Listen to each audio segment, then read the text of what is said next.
talk about proposal writing and donor mapping, there's a bit or a section of society that might have no clue about what this is. In layman's term, I would say that proposal writing is what we say, and donor mapping is who we say it to.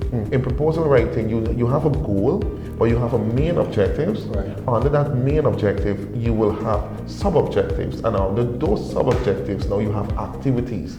Hello and welcome to a new episode of the Development Space podcast. I am your host, Sidney Nelson.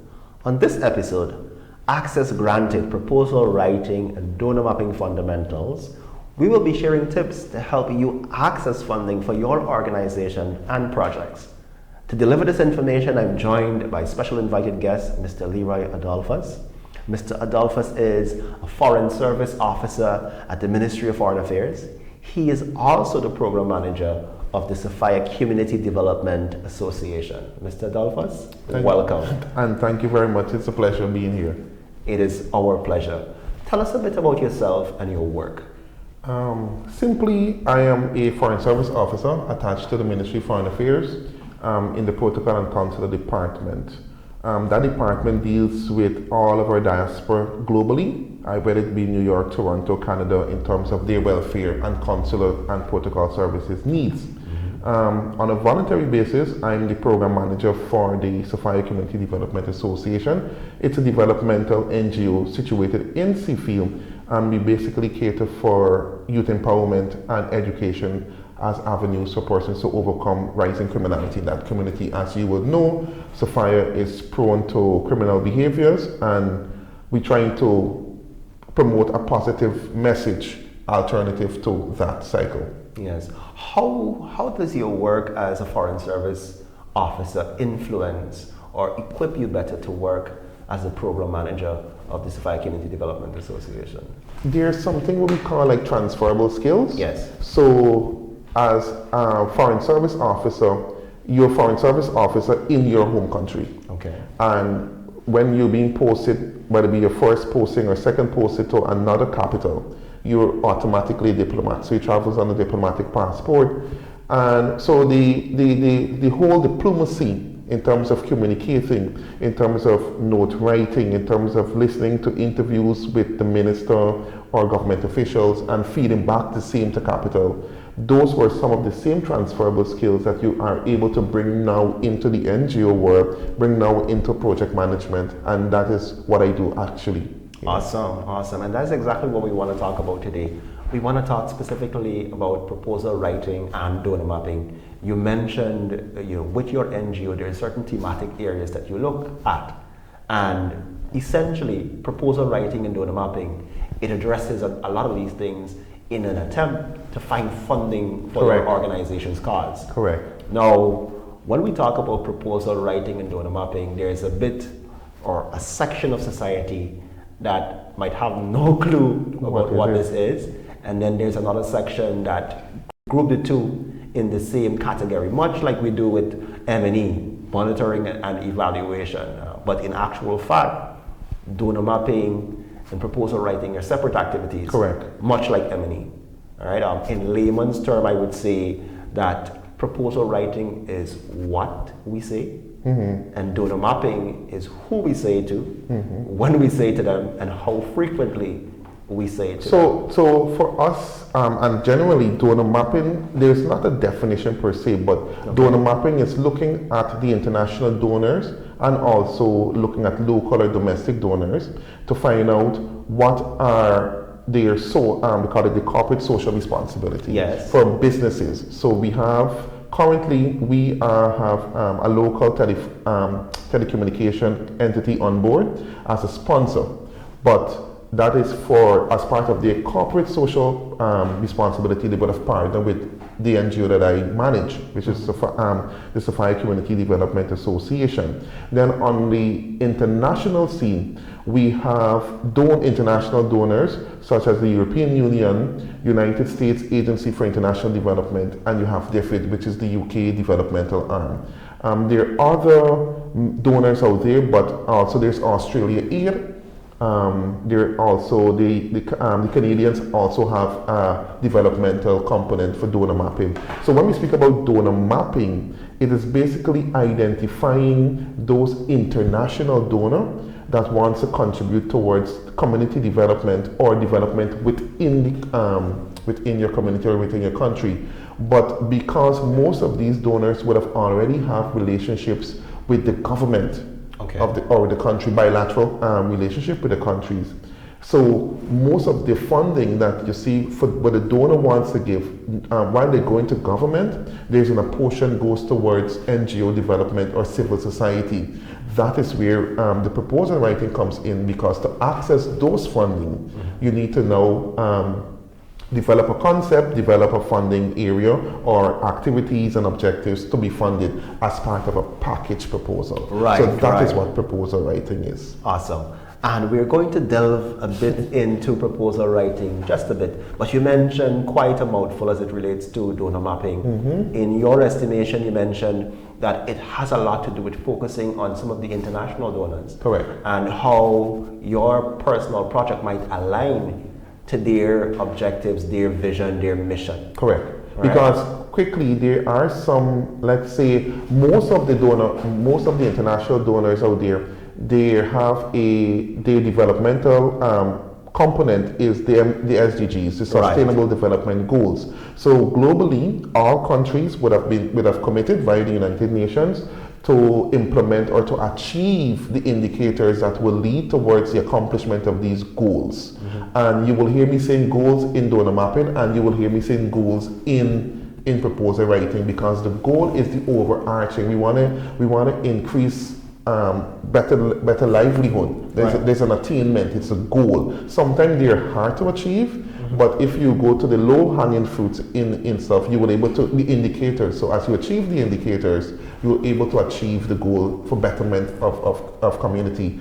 And for the SDGs, for us, we're looking at education, but there are also social justice, there's environment, there's water, there's health. So all of the development aspect of a country, they're captured in those SDGs, which most donor agency also thematically ties their criteria for funding next to. You mentioned the words thematic and criteria, and in fact, when we're mapping donors, those are key things to look for. What is the funding criteria?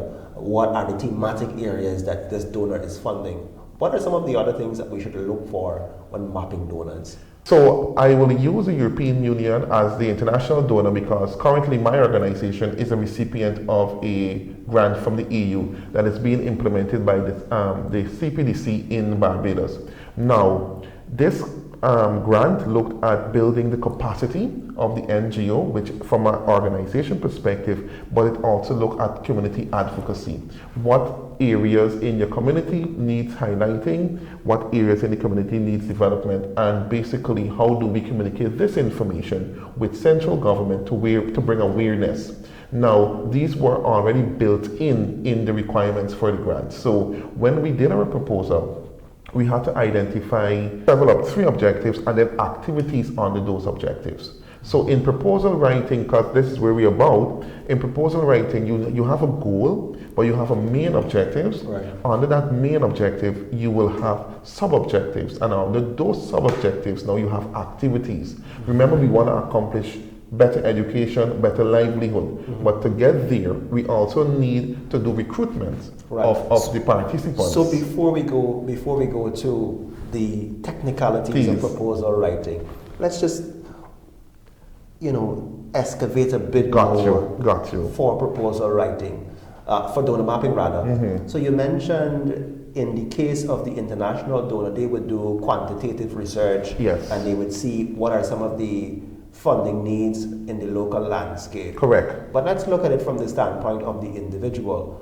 How does an individual who might already have a project idea, how do they connect with a donor who is most likely to fund their project? And I think that is really creativity in donor mapping and the creativity in proposal writing. So you can have an idea at a community level. Let's say you want to have a library at the community center. Yes. Right?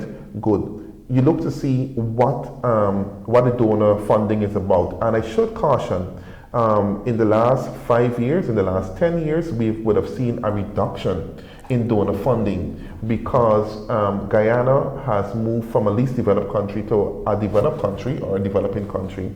And most of our ODAs, we call it overseas development assistance, would have been cut.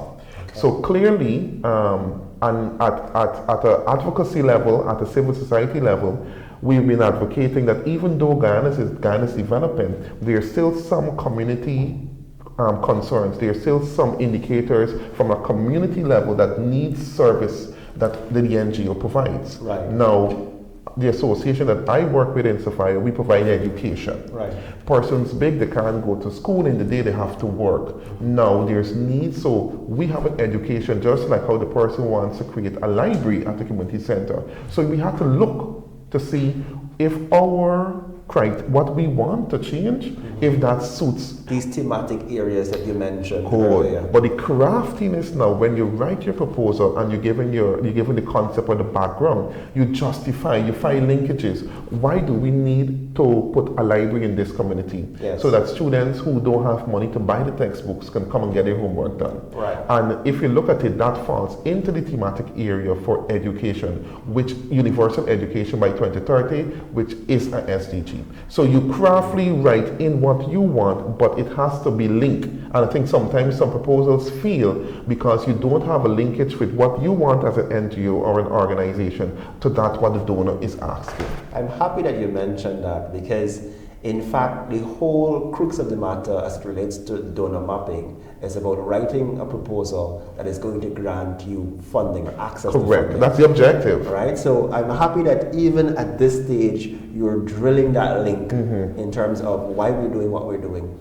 But just to continue a bit longer along the line of donor mapping, what are some of the things that you would say are key to look at? You mentioned being aware of the thematic areas of the funders.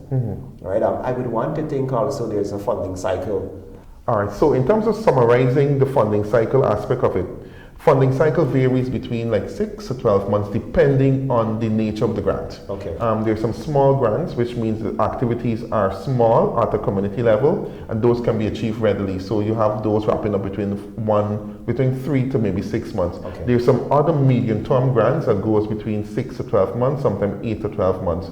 Those are the grants where you look for not maybe immediate impact, but you would have carried out activities, you would have built capacity, and now you look for its sustainability. But also there are larger funding, like say between 3 to 5 years, but no funder, no overseas donor won't give an organization 5 years money one time. Right. So they will advance to maybe the first year or for the first deliverable, then you do the activities, you do what you have to do, and you report back to the donor via a narrative report in terms of the program report, which is the activities, and in terms of the financial report. They go together. So the donor or the person who's managing the project, they are aware what is going on at any one time from the community level. In terms of the frequency of these calls, that varies because they wouldn't be, you have to be proactive. You have to sign up maybe to, there's some online NGO website that looks for particular calls. You also have to build your network to know if any causes are wrong. WhatsApp groups are very good at this, so people just share information. Facebook also, we have the United Nations home here, and they will have proposals, requests for proposals. So you have to network. You also, because I think at any one time, sometimes you do the papers. Sometimes most international donors also advertise. Their mandatory component in their project design, yes. So that there's wide advertisement in terms of communicating with potential applicants. So what I hear you saying there is a tip for persons who are mapping donors is to create a database of who is making a public announcement or what we call a RFA, request for proposals, right, or applications. Right, and you take note of that, and you also now tie this back to some of the things we mentioned earlier in terms of what are the thematic areas that these organizations are funding.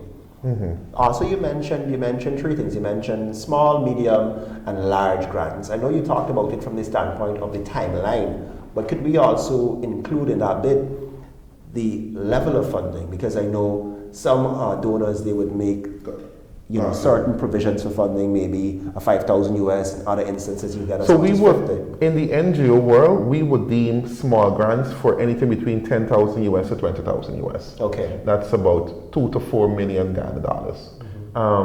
Medium grants will range between, let's say, 30,000 to about 100,000 US. 100,000 US, yes, correct, between 30 to 100,000. Yeah. And large grant will be between like 100,000 to 500,000 US we're talking about. Because in the past I did participated, I was a project officer on a USAID project, and the quantity for that project was the duration was for 3 years, and it was for about, the quantity in terms of finance was $500,000 US. This was to be implemented over a 3-year period, and that was called the Guyana Civil Society Leadership Project, which was a USAID-sponsored project, but it would have built capacity for other local NGOs and create an umbrella body for NGO representation in Guyana. Wow. So there you see, you can have as much as access to 500,000 US dollars for your projects and for your organization. On this segment, we've spoken about donor mapping. When we return, we will explore proposal writing as well.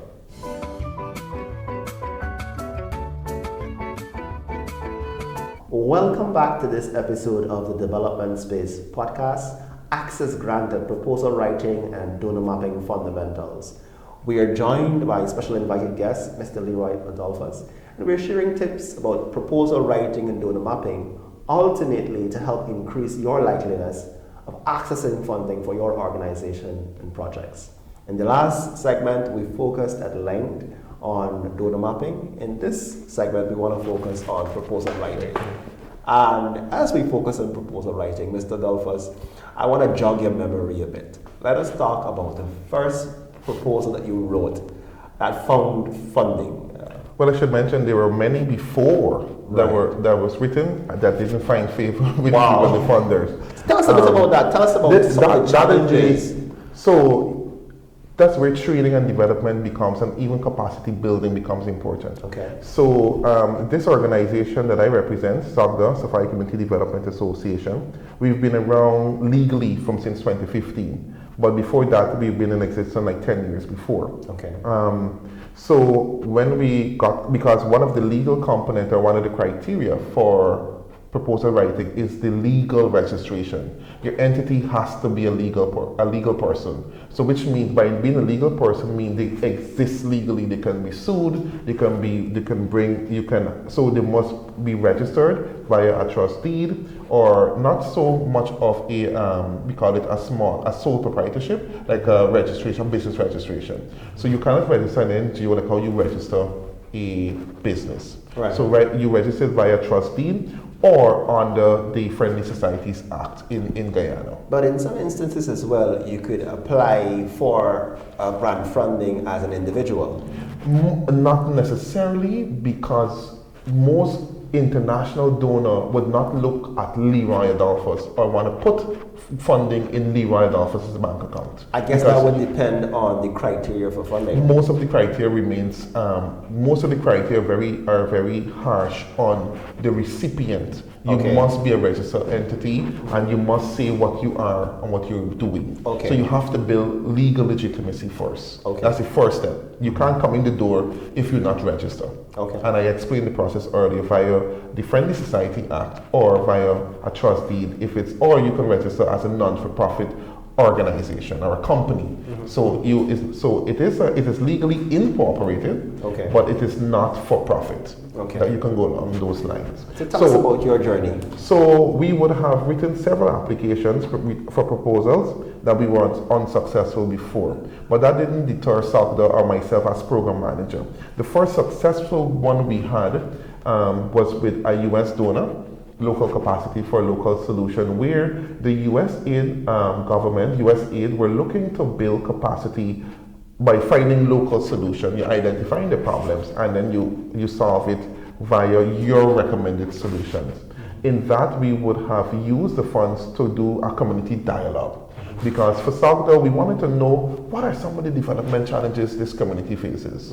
You understand? Outside of education, outside of youth empowerment that we're about, we had funding to do a youth dialogue. Out of that, we then developed a strategic plan. If you look at it, the deliverables was a community dialogue. Yes. From the community dialogue, we went into our strategic plan, which was 2020 to 2024, and then we did media communication in terms of helping SOGDA to build its capacity in how to market itself, market its success stories, because many organizations feel at the community level, there's no person that deals with social media, there's no person that deals with communicating the positive information or the positive activities. So we had 3 aspects in that first proposal, and we were successful in delivering. It was a short grant, I think between 6 to 8 months, and it was a 15,000 US. Okay. Not, and this is exactly what I said earlier. It's a small grant between maybe 10 to 20,000. But we were able to successfully complete that project. Capacity was built, and that motivated us to continue. And we have been successful in applying and getting grants. But another important aspect is that for our organization without, let's say you're a youth group. Okay. In many communities, we have youth groups that are just loosely put together. They meet regularly, yes, but they're not legally registered. Okay. And maybe those youth groups now could partner with another registered entity, and they can respond for a proposal. I love the approach that your organization has taken in terms of doing a community dialogue and then using that information to create a strategic plan. A lot of NGOs or a lot of organizations, they take this top-down approach where they come into communities as though they have all of the answers and they know best practice, as opposed to using the individuals who live in the communities and are afraid with the issues as the experts in terms of recommending proposed solutions. And I rather suspect that is part of the reason why your organization was able to find favor in receiving funding for the specific grant. So you mentioned initially that when you first started some 10 years ago, some of the challenges, as you would have stated, is that your organization wasn't formally registered, and that too provided a challenge in terms of your ability to access funding. Correct. And somewhere in there also you mentioned skills being developed. So the follow-up question that I want to ask you is, how would you have seen your proposal writing skills develop over the years? And by extension, what are some of the tips that you would share with our audience as about how they could write compelling project proposals which ultimately is going to access funding? So I wouldn't say that I am the expert just yet, because every day there's skills you're developing, even in proposal writing. But I think I have understood or understand the basic components or elements that goes into a proposal writing. Also, persons underestimate time. This is critical, Sidney. Time, because most when a proposal is a call for a proposal has been submitted, you have about 2 to 3 weeks sometimes to respond.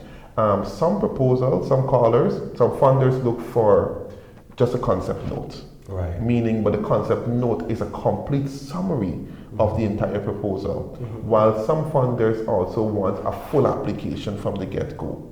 And most of the, we call it an application package, they will guide you, they will tell you what exactly they need in the proposal. So while we were successful in the early, not successful in the earlies, but build capacity, and we would have developed our skills. This is from an organization perspective, because as a leader, I would have exposed not myself, but my officers that works with me, that volunteers with the organization, in terms of participating in regional proposal writing seminars and programs. But in terms of the tips, as I said, you have to know when these, because there's no one time when a cycle is called. Right. So you have to find out, and you have to be in the know in terms of network to find out what is going on. Read the newspapers, because most international donors, when they have a call out, it is mandatory that they publish in the dailies. Like social media pages for some of the developmental partners, they will issue a lot of information using social media. Also, I think from an NGO perspective, if you don't have the capacity, nothing is wrong with outsourcing that part of it. Okay.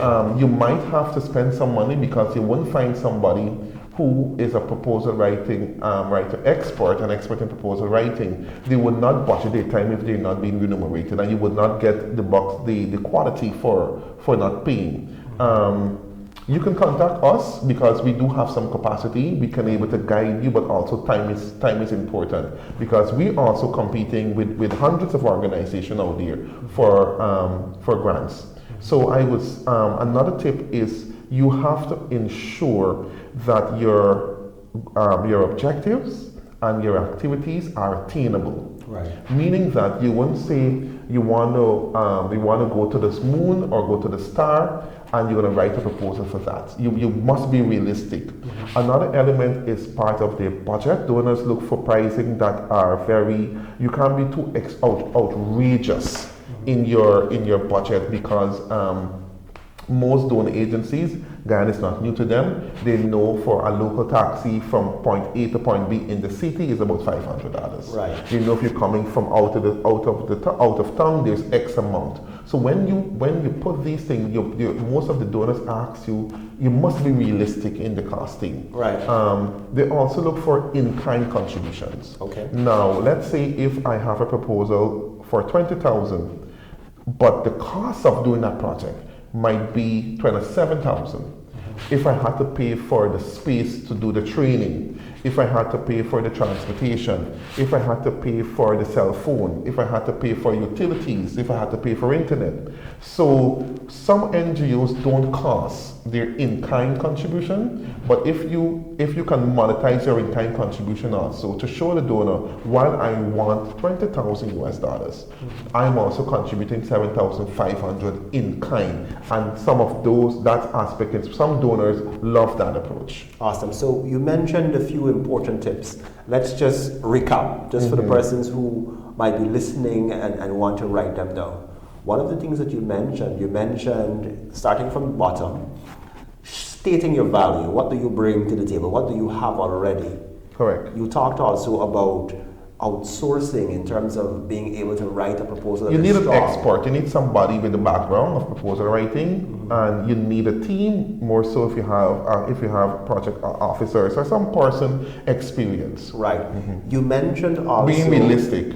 Being realistic which in is terms very of your important. In terms of your program, your project response. Let's say your project design, because most of the international donor will say what they want on the areas of funding. You now have to curb your activities or design your activity in such a way so that you will achieve those objectives. And also you talked about the budget, ensuring that the prices that you are quoting are realistic. Correct, also. Right. Because you don't want them to be too outrageous. Exactly. They don't know what's going on, and they know what monthly utilities are. They're very much aware of what's happening on the ground. Right. So that if you're looking to make a quick bucks, this is not the place. No, not at all. All right. You mentioned also following social media pages.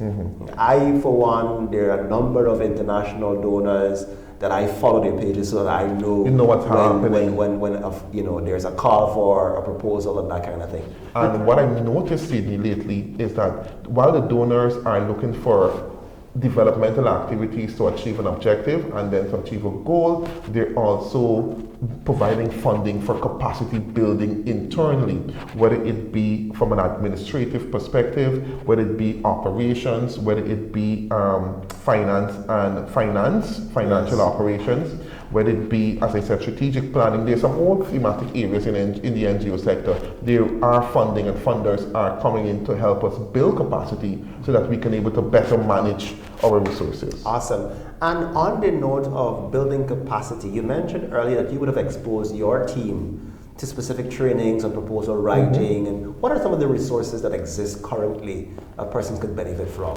Well, we are part of the Caribbean Policy Development Center. It's a Barbados-based NGO, regional NGO, that deals with us, that acts as a sub-grantee, meaning that you have, remember earlier I spoke about those mega grants, Right. those 500,000, $500,000 US grants. So the CPDC will write a proposal to get those grants, and then they will sub-grant to different regional organizations. SOGDA has been a beneficiary under those. So monitoring those, also the websites, they have an NGO platform, an NGO directory where you can able to go and get resources. So the resources are out there. They also have, because they also do capacity building and proposal. Just recently, about 3 months ago, SOGDA and some officers from my team, we participated in a regional proposal writing training here.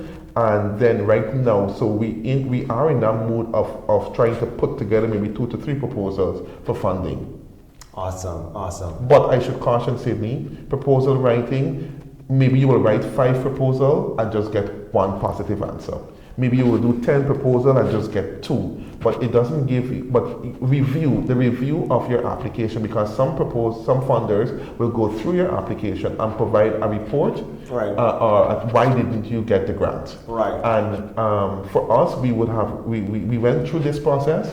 We listened to what the funders were asking us, and we beefed up or we boosted up the next time, and we were successful. So in getting proposal, I just want to underscore, you will not get yes, every proposal, but there's possibility exists. And also important to note that even the no's, they are a win. They're a win because you're building capacity, and you're better able to create a smart objective. We will get to that now, but your objective should be measurable, attainable.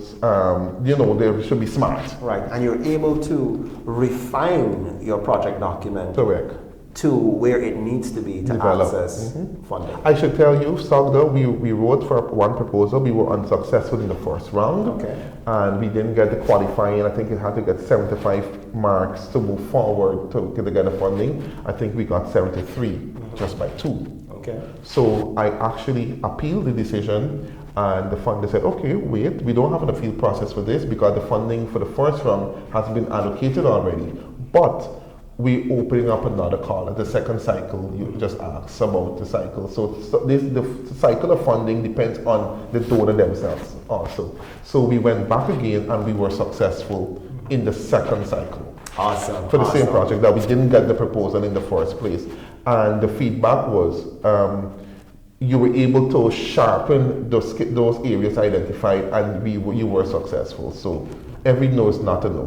That's a great success story, and a good way to bring the curtains down on this episode. We spoke at length about donor mapping, we talked about proposal writing. As we wrap up today, Mr. Adolphus, what are some of your tips that you would leave our listening audience with as it relates to the topic that we had today? Proposal writing, donor mapping. What are some of the additional things that you'd want to for the tip will only be for the person who are in the field. Because before joining the NGO world, coming into the NGO world, I was only maybe private sector and then public sector alone. So I didn't know that an NGO sector exists. So until I came into the sector, I realized, wow, there's a whole big thing going on here. So the tips for donor mapping is just that you maybe identify on your record the names of organizations in your country, Guyana, that fund developmental projects. Some big ones that comes to mind, you have already the United States Embassy here, you have USAID projects.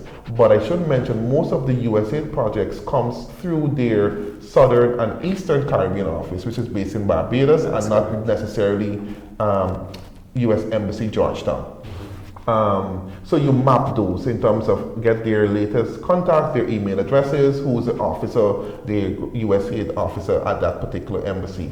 The European Union here, they have calls to proposal. The EU proposals are quite technical, and you respond to those with partnerships, but also, as I said, through CPDC and some other regional entities, you can have some sub-grants for same USAID projects, so you don't have to go through the whole writing for those big proposals. Okay. Another tip I would say, you have to be aware of what is going on out there. On a Sundays, I don't buy newspapers anymore in terms of the hard copies. But what I do on Sundays, I make sure I go through to the online version of most of those that are available to ensure that I look to see what is happening. I'm part of a large wide network, social media, so I monitor the WhatsApp messages and what is being thrown out there to see.